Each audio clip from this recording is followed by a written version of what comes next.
Oh my God, no! I did not just send that to him.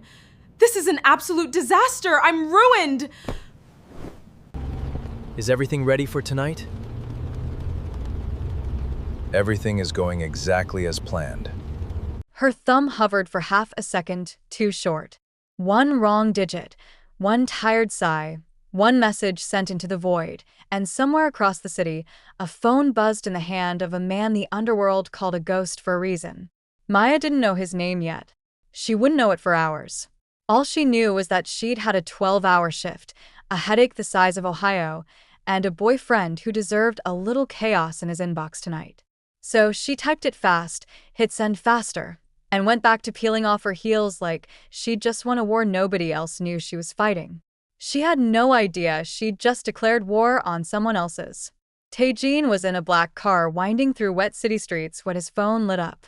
He wasn't expecting anything sweet. Men in his position didn't get sweet messages. They got warnings, threats, coordinates, silence. His security chief, a broad man named Jae-sung who took his job far too seriously and his instant noodles far too personally, glanced over at the sudden furrow in his boss's brow. Sir. Problem. Taejin didn't answer right away. He read it twice. Baby, I need you. I'm ovulating. For a man who hadn't smiled in what felt like several fiscal quarters, something strange happened to the corner of his mouth. It twitched. Actually twitched, like a muscle remembering a function it had forgotten it had.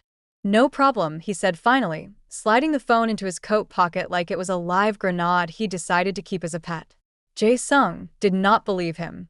Jae-sung had tracked stolen shipments, buried enemies of the organization in places that don't appear on maps, and once talked a rival gang leader out of a knife fight using nothing but the promise of good barbecue.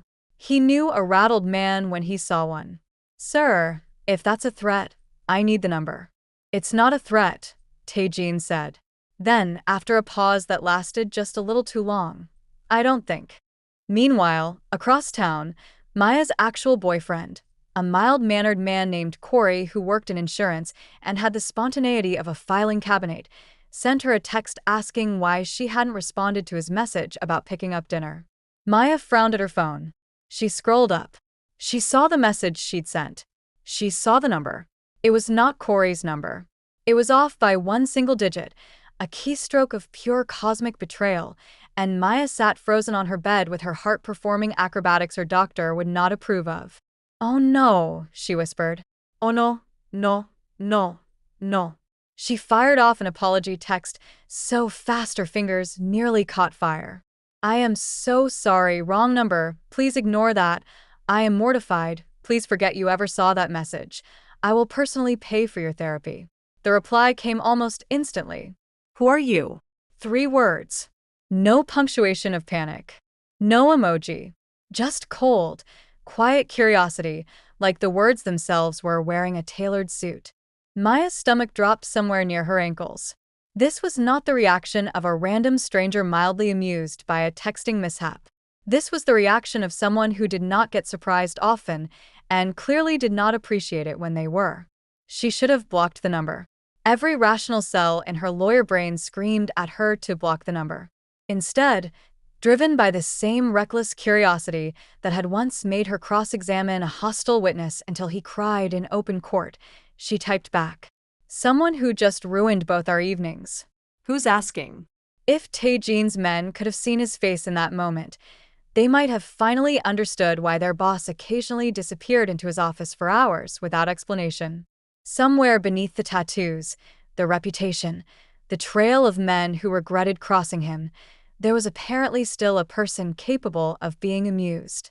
And that, right there, is where this story truly begins. Not with gunfire. Not with betrayal. With one wrong number, one dangerous man, and one woman who had absolutely no idea what she'd just poked awake.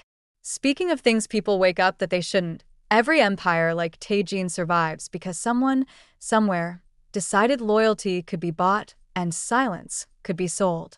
If you think people who exploit others for power and profit deserve to have their whole world come crashing down around them, hit that subscribe button right now. Only the people quietly rooting for men like that would scroll past without one. Because Maya was about to find out exactly how far one text message could travel, straight into the center of a war she never asked to be part of. Corey called twice that night. Maya let both calls go to voicemail, which was very unlike her, because Maya was the kind of woman who returned every call within the hour out of pure professional habit. But her thumbs were busy. Her brain was busy. Somewhere in the last 20 minutes, wrong number had turned into an actual conversation, and the man on the other end had a way of typing that made silence feel loud. Who's asking she'd written? The reply had taken longer than she expected. Someone you should probably stop texting. That should have ended it. Any reasonable woman would have taken that as her cue to lock her phone in a drawer and go make herself a cup of chamomile tea. Instead, Maya, fueled by exhaustion, a headache, and the particular bravado that comes from a long day of arguing with difficult men in courtrooms, typed back, "Bold words from someone who hasn't blocked me yet."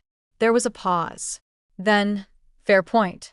Across town, in a penthouse office with a view of a city that owed him more favors than it could ever repay, Tae-jin sat with his phone in one hand and a glass of something expensive and untouched in the other.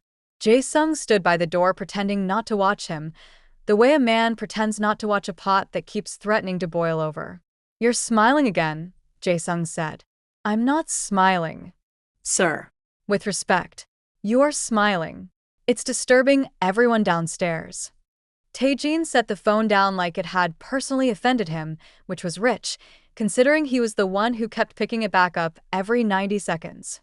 He had built an empire on the principle of never being predictable, never being read, never letting a single crack show in the armor. And here he was, undone by a woman who'd sent her boyfriend a message about ovulation and hit the wrong contact. Life, as previously established, has a wicked sense of humor.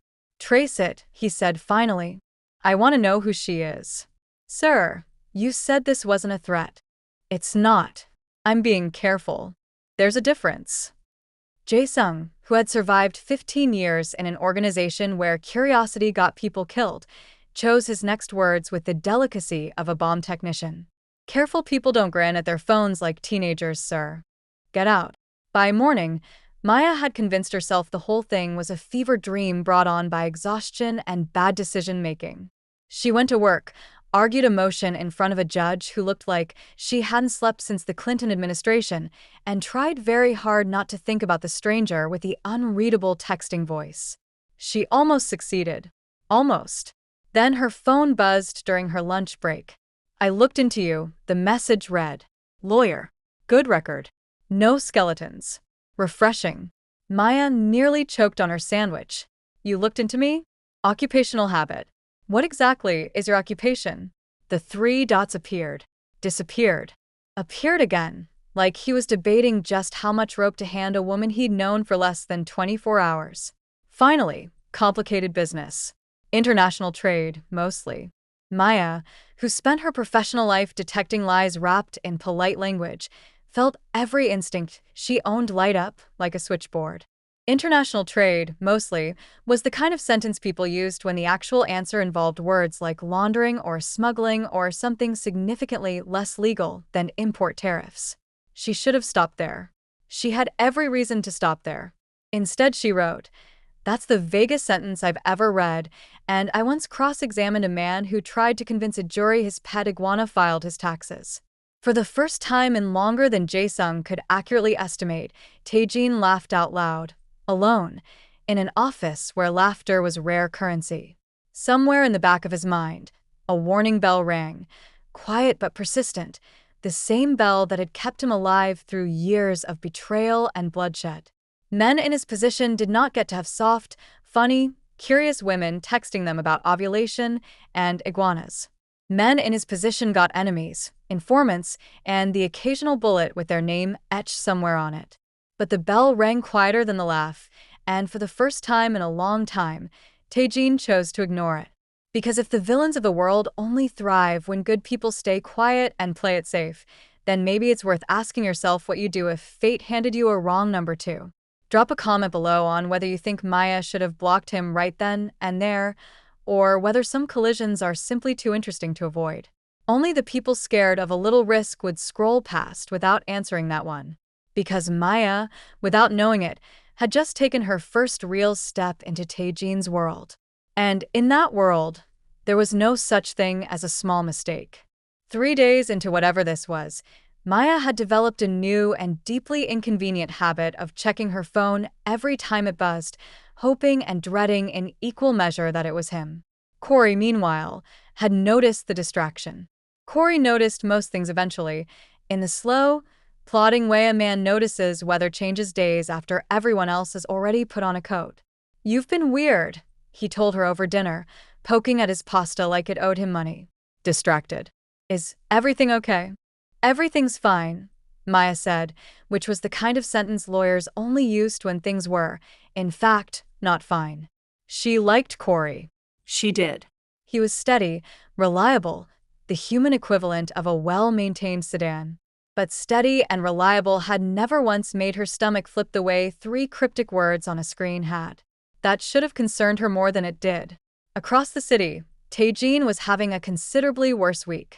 A rival faction, led by a man named Victor with a taste for gold jewelry and even less subtlety, had started making moves on territory that belonged, quite firmly, to Taejin. Victor was the kind of man who mistook cruelty for charisma, who built loyalty through fear the way other men built it through respect, and who had spent the better part of a decade waiting for a crack in Taejin's empire wide enough to slip a knife through. He'd found one. Not a crack in the business. A crack in the man.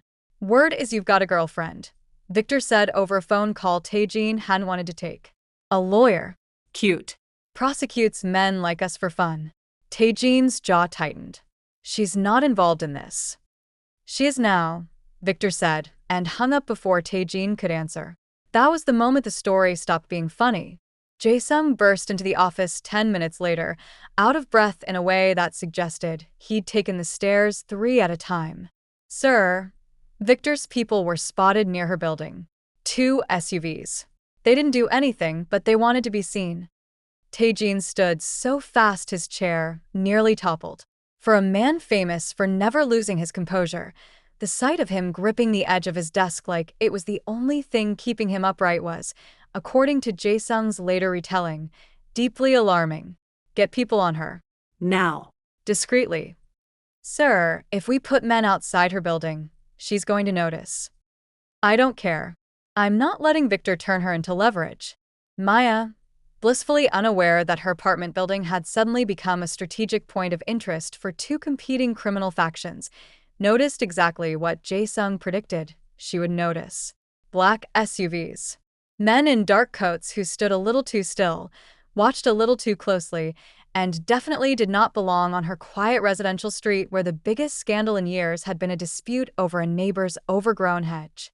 She called the one number she had for the man who apparently controlled all of this. "Why are there men outside my building?" she typed, hands trembling slightly despite her best courtroom composure.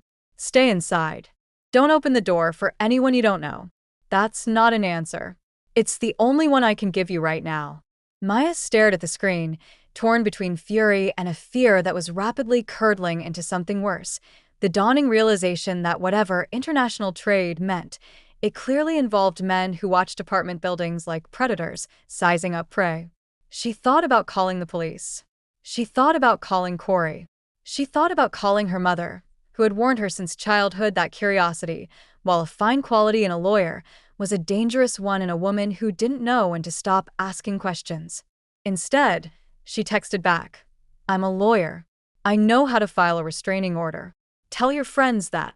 Despite everything, despite the very real danger unfolding on her doorstep, Taejin found himself almost smiling again. She had no idea what she was up against, and she was still trying to lawyer her way out of it.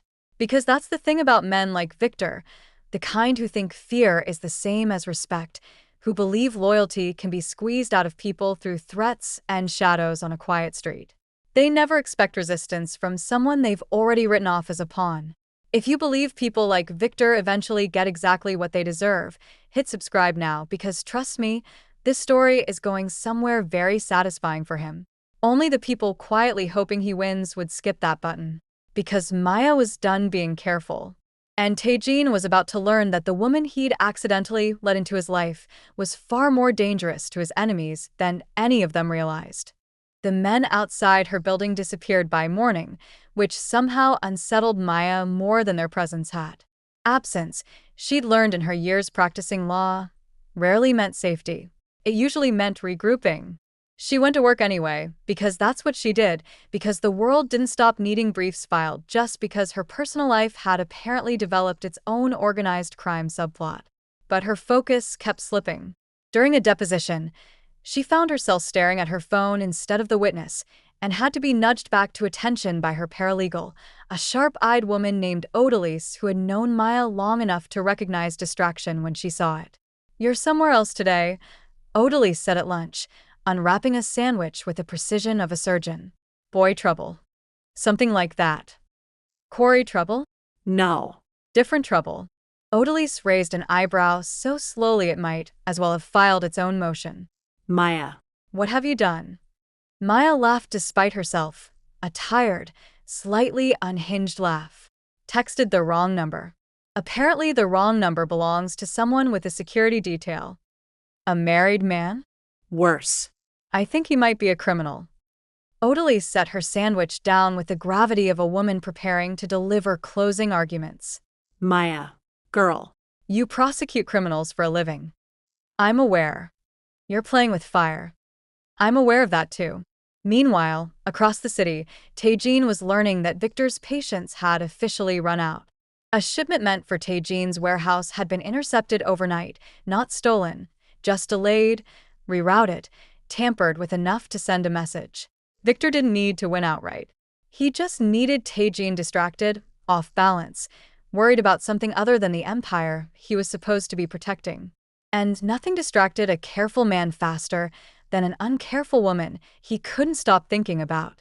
"You need to end this," Jae-sung told him bluntly, standing in the office with the particular bravery of a man who had earned the right to speak plainly. "Whatever this is, before Victor turns it into something worse." Taejin didn't answer immediately.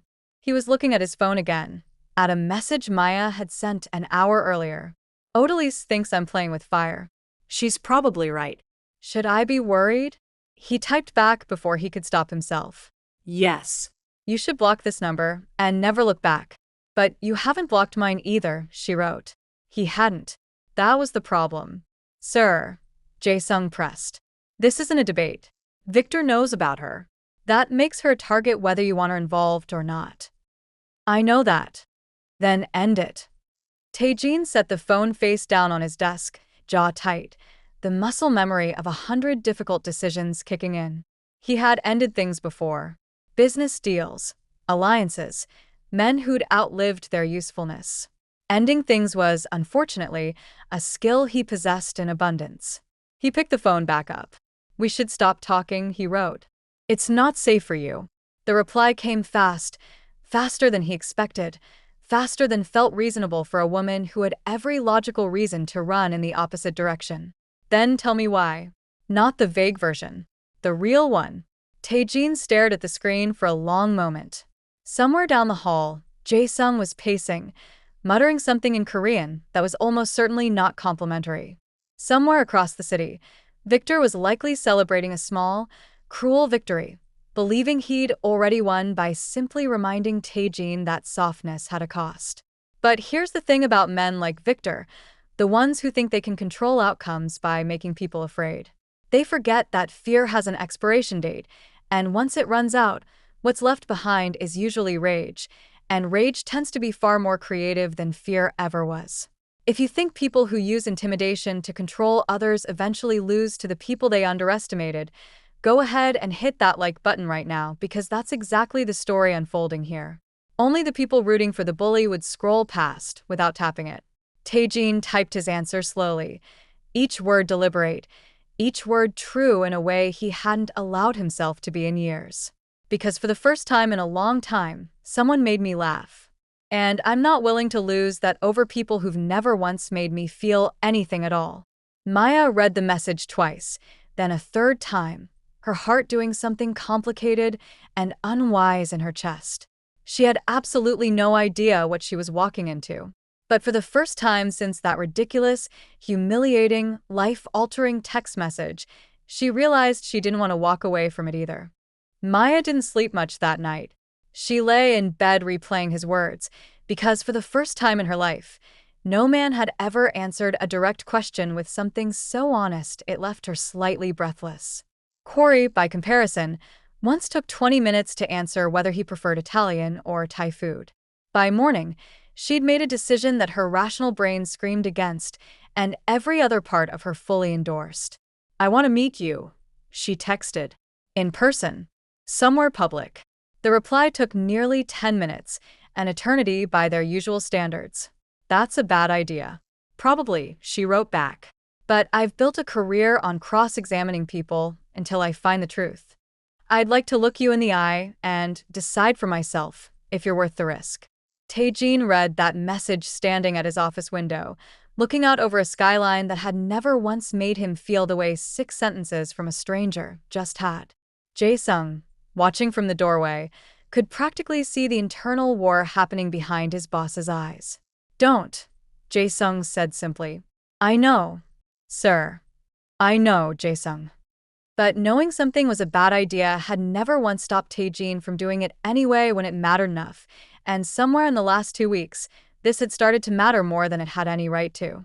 They met at a small cafe on neutral ground, the kind of place with mismatched chairs and a barista who'd clearly seen enough first dates to know exactly what kind of tension was walking through the door.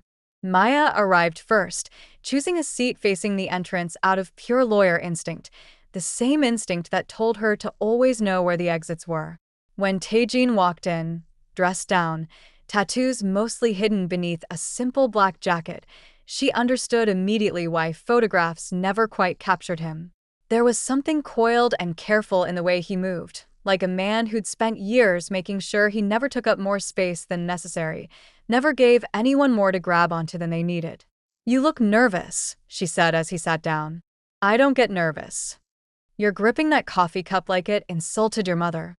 Despite himself, he almost smiled. "Fair." They talked for nearly 2 hours, and somewhere between his surprisingly dry sense of humor and her refusal to be intimidated by anything, including the 2 men who'd quietly stationed themselves outside as lookouts, something shifted. It wasn't loud. It wasn't cinematic. It was just 2 people, wildly unsuited for each other on paper, discovering they made an uncomfortable amount of sense in person. "I have to tell you something," Tae-jin said finally, voice lower. "What I do, it's dangerous.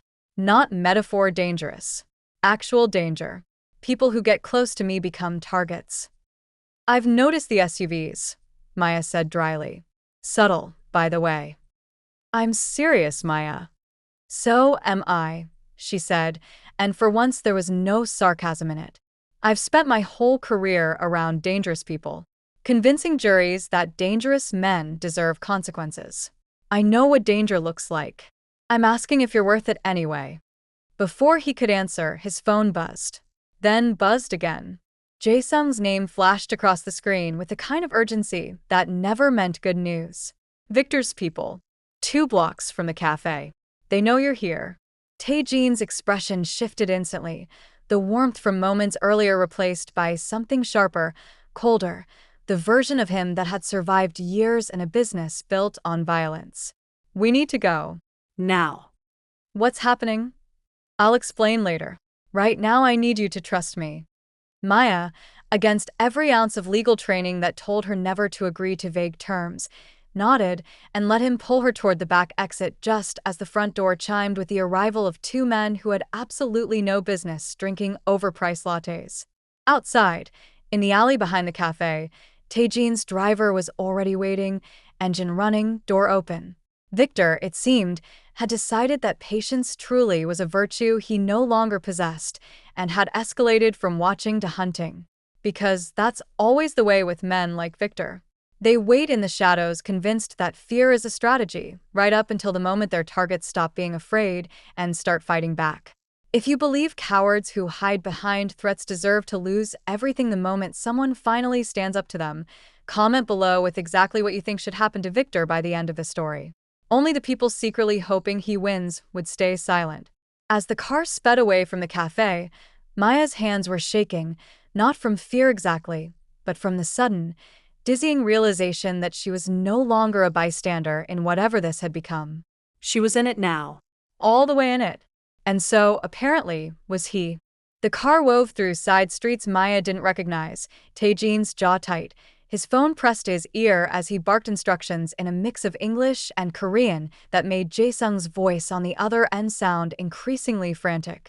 They followed her from the cafe, Jae-sung said. Victor's not playing games anymore. He wants leverage, and he's decided she's it. Get everyone to the safe house on Delancey. Now.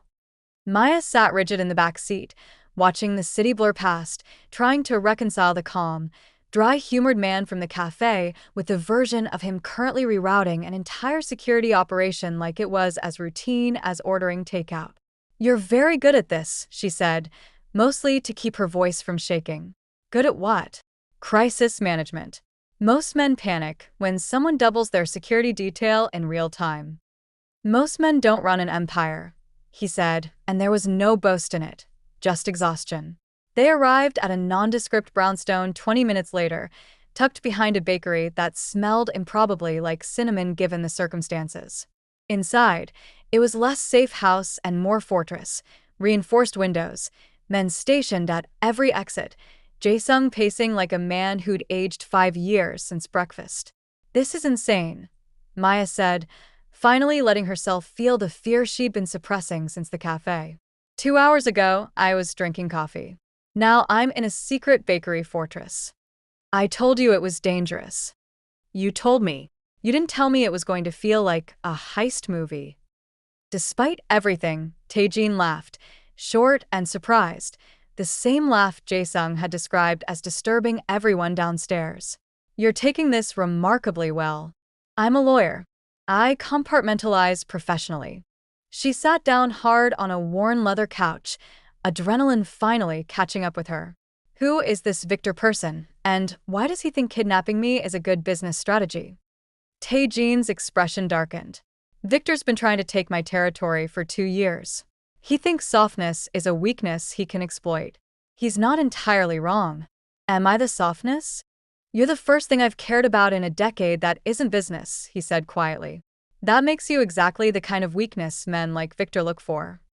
Maya absorbed that, the weight of it, the strange tenderness buried inside something so brutally honest. "So, what happens now?" "Now I make sure he understands touching you was the worst decision of his life." It should have frightened her, the flat certainty in his voice, the promise of violence dressed in calm syllables. Instead, sitting in a fortified brownstone with adrenaline still humming through her veins, Maya felt something closer to relief. For the first time since this began, she wasn't the only one furious about what had happened. Jae-sung entered a few minutes later, expression grim. "Sir." "Victor's making a statement. He wants a meeting. Tomorrow night. Neutral ground his terms." "Absolutely not," Tae-jin said. "He says if you don't show, he'll assume you're too soft to lead, and he'll make his move on the docks by the end of the week." Maya watched the calculation happen behind Tae-jin's eyes, the same calculation she'd seen countless clients make in courtrooms, weighing pride against strategy, risk against restraint. "I'll go," he said finally. "Alone." "Sir, that's exactly what he wants." "I know what he wants, Jae-sung. I also know what happens if I don't show up." Maya stood, ignoring the ache in her legs from hours of tension. "I'm coming." Both men turned to her like she'd suggested setting the building on fire for fun. "Absolutely not," Tae-jin said. "You said it yourself, I'm already involved. Running a background check to figure out if this Victor person has any legal vulnerabilities is literally my job. Let me help." "This isn't a courtroom, Maya." "No," she agreed, voice steady despite everything. "It's worse. Which is exactly why you need someone in your corner who isn't afraid to fight dirty when the law can't reach far enough. Because here's the truth about men like Victor, the ones who think meetings on their terms guarantee their victory.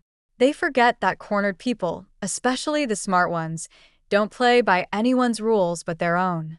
If you think Victor's about to learn that lesson the hard way, Drop a comment with what you think Maya's plan should be. Only the people rooting for the bully would stay quiet on this one. Taejin studied her for a long moment, something shifting behind his eyes, respect layered over worry layered over something that felt dangerously close to love. Fine, he said finally, but you do exactly what I say. Maya smiled, the first real smile since the cafe. I never do exactly what anyone says, but I'll try. The car wove through side streets Maya didn't recognize, Taejin's jaw tight, his phone pressed to his ear as he barked instructions in a mix of English and Korean that made Jae-sung's voice on the other end sound increasingly frantic. They followed her from the cafe, Jae-sung said. Victor's not playing games anymore. He wants leverage, and he's decided she's it. Get everyone to the safe house on Delancey. Now. Maya sat rigid in the back seat, watching the city blur past, trying to reconcile the calm, dry-humored man from the cafe with the version of him currently rerouting an entire security operation like it was as routine as ordering takeout. You're very good at this, she said, mostly to keep her voice from shaking. Good at what? Crisis management. Most men panic when someone doubles their security detail in real time. Most men don't run an empire, he said, and there was no boast in it. Just exhaustion. They arrived at a nondescript brownstone 20 minutes later, tucked behind a bakery that smelled improbably like cinnamon given the circumstances. Inside, it was less safe house and more fortress, reinforced windows, men stationed at every exit, Jae-sung pacing like a man who'd aged 5 years since breakfast. This is insane, Maya said, finally letting herself feel the fear she'd been suppressing since the cafe. 2 hours ago, I was drinking coffee. Now I'm in a secret bakery fortress. I told you it was dangerous. You told me. You didn't tell me it was going to feel like a heist movie. Despite everything, Taejin laughed, short and surprised, the same laugh Jae-sung had described as disturbing everyone downstairs. You're taking this remarkably well. I'm a lawyer. I compartmentalize professionally. She sat down hard on a worn leather couch, adrenaline finally catching up with her. Who is this Victor person, and why does he think kidnapping me is a good business strategy? Taejin's expression darkened. Victor's been trying to take my territory for 2 years. He thinks softness is a weakness he can exploit. He's not entirely wrong. Am I the softness? You're the first thing I've cared about in a decade that isn't business, he said quietly. That makes you exactly the kind of weakness men like Victor look for. Maya absorbed that, the weight of it, the strange tenderness buried inside something so brutally honest. So, what happens now? Now I make sure he understands touching you was the worst decision of his life. It should have frightened her. The flat certainty in his voice, the promise of violence dressed in calm syllables. Instead, sitting in a fortified brownstone with adrenaline still humming through her veins, Maya felt something closer to relief. For the first time since this began, she wasn't the only one furious about what had happened. Jae-sung entered a few minutes later, expression grim. Sir. Victor's making a statement. He wants a meeting. Tomorrow night. Neutral ground his terms. Absolutely not, Taejin said. He says if you don't show, he'll assume you're too soft to lead, and he'll make his move on the docks by the end of the week. Maya watched the calculation happen behind Taejin's eyes, the same calculation she'd seen countless clients make in courtrooms, weighing pride against strategy, risk against restraint. I'll go, he said finally. Alone. Sir, that's exactly what he wants. I know what he wants, Jae-sung. I also know what happens if I don't show up. Maya stood, ignoring the ache in her legs from hours of tension. I'm coming. Both men turned to her like she'd suggested setting the building on fire for fun. Absolutely not, Taejin said. You said it yourself, I'm already involved. Running a background check to figure out if this Victor person has any legal vulnerabilities is literally my job. Let me help. This isn't a courtroom, Maya. No, she agreed, voice steady despite everything. It's worse. Which is exactly why you need someone in your corner who isn't afraid to fight dirty when the law can't reach far enough. Because here's the truth about men like Victor, the ones who think meetings on their terms guarantee their victory. They forget that cornered people, especially the smart ones, don't play by anyone's rules but their own. If you think Victor's about to learn that lesson the hard way, drop a comment with what you think Maya's plan should be. Only the people rooting for the bully would stay quiet on this one. Taejin studied her for a long moment, something shifting behind his eyes, respect layered over worry layered over something that felt dangerously close to love. Fine, he said finally, but you do exactly what I say. Maya smiled, the first real smile since the cafe. I never do exactly what anyone says, but I'll try. 3 weeks after the shipyard confrontation, Maya found herself back in a courtroom. Though this time, she wasn't the one arguing the case. She sat in the gallery beside Taejin, who looked deeply uncomfortable in a room designed to determine guilt, given how much of his life had been spent avoiding exactly that kind of scrutiny. At the front of the room sat Judge Renata Okafor, a woman whose composure had become the stuff of courthouse legend, the kind of judge lawyers whispered about with equal parts fear and admiration. What none of them knew, except for the two people sitting quietly in the gallery, was the letter now entered into evidence, the one that connected her past to a man neither of them expected to see standing trial that same month. Victor. His arrogance, it turned out, had finally caught up with him. Federal investigators, following exactly the kind of documentation trail Maya had bluffed about at the shipyard, discovered it hadn't been a bluff after all. She'd spent her downtime quietly compiling everything, timestamps, photographs of the SUVs, testimony about the interference with Taejin shipments, and handed it over to a prosecutor she trusted, framing it carefully enough that Taejin's own operation stayed conveniently out of the spotlight while Victor's crumbled directly into it. This letter, Judge Okafor said, holding the same aged paper that had once connected her to a boy she'd loved like a brother, corroborates testimony placing the defendant at the center of a smuggling operation spanning multiple states. Victor, seated at the defendant's table in handcuffs that suited him considerably better than they ever would have suited Taejin, looked significantly less confident than he had at the shipyard. Small dangerous men, it turned out, became considerably less dangerous once the systems they'd exploited for years finally turned their full attention toward them. Judge Okafor's eyes flicked briefly toward the gallery, toward Taejin, a flash of recognition passing between them that no one else in the courtroom could have understood. She'd found him again months earlier, quietly, carefully, the two of them rebuilding a connection neither had expected to survive the years or the danger between them. She wasn't there to protect him. She was there because justice, for once, had aligned exactly where it needed to.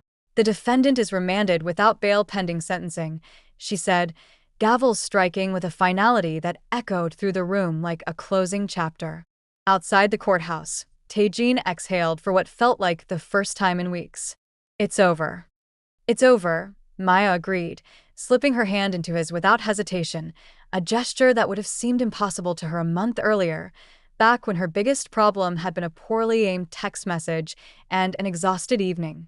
You realize, he said, that none of this would have happened if you hadn't sent that message to the wrong number.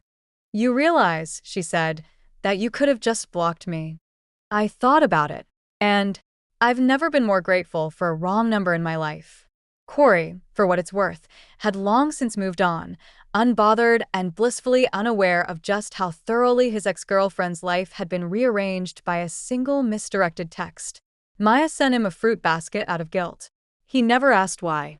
Months later, with Victor's operation dismantled and his territory quietly absorbed under terms far more legitimate than anything Taejin's empire had previously operated under, thanks in no small part to a lawyer who understood exactly how to launder danger into something resembling respectability, Maya sat across from Taejin at a small cafe, the same one where this entire complicated, ridiculous, life-altering story had nearly ended before it began.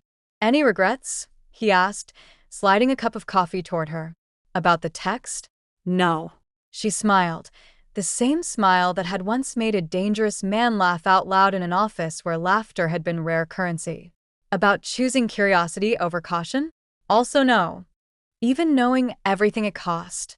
Especially knowing everything it cost, she said. Some collisions are worth the wreckage. Outside, The city moved on the way cities do, unaware that somewhere in its noise, two impossibly different worlds had crashed into each other over a single wrong number and come out the other side stronger, safer, and considerably more in love than either of them had any right to expect. Because sometimes the most life-changing mistakes aren't mistakes at all. Sometimes they're exactly the collision fate had been planning all along.